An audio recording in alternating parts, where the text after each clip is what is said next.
Tout a commencé, je me souviens ici, mes premières envies d'écrire, mes premières senties, à vouloir partager tout ce qui me traversait l'esprit. J'essayais de le transposer, sans barrière, par écrit, à coups de marqueur ou sur feuille blanche, hors du regard des profs à l'abri, toujours de façon discrète, toujours de façon furtive, une façon d'afficher mes valeurs, mes repères, mes envies, mes rêves d'un monde meilleur, mes désirs d'un monde libre. J'avais déjà à cette époque ma façon de partager ma vision de la vie. Bien que je ne fasse pas partie des premiers de la classe, j'aimais étudier des pièces de théâtre et lire des livres. Je me retrouvais dans tous ces textes, il y avait pour moi du sens dans tous ces récits. Cela me prouvait que l'imagination n'avait pas de limite et qu'il était permis à l'écrit de tout penser et de tout dire.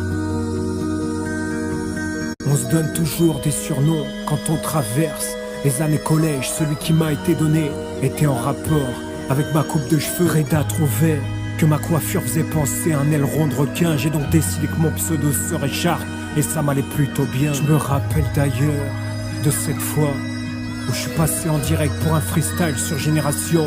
Oui, c'était ça. Le lendemain au collège, c'était l'euphorie, l'émeute générale, tout le monde cherchait à savoir qui était ce fameux Charles. L'envie qu'on ne sache pas qui j'étais était déjà présente en moi, par manque de confiance peut-être, ou par volonté de ne pas apparaître moi. J'ai toujours préféré rester loin des regards et des jugements, plutôt qu'être sur le devant de la scène, sous les lumières des projecteurs,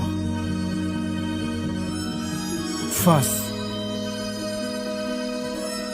au regard des gens.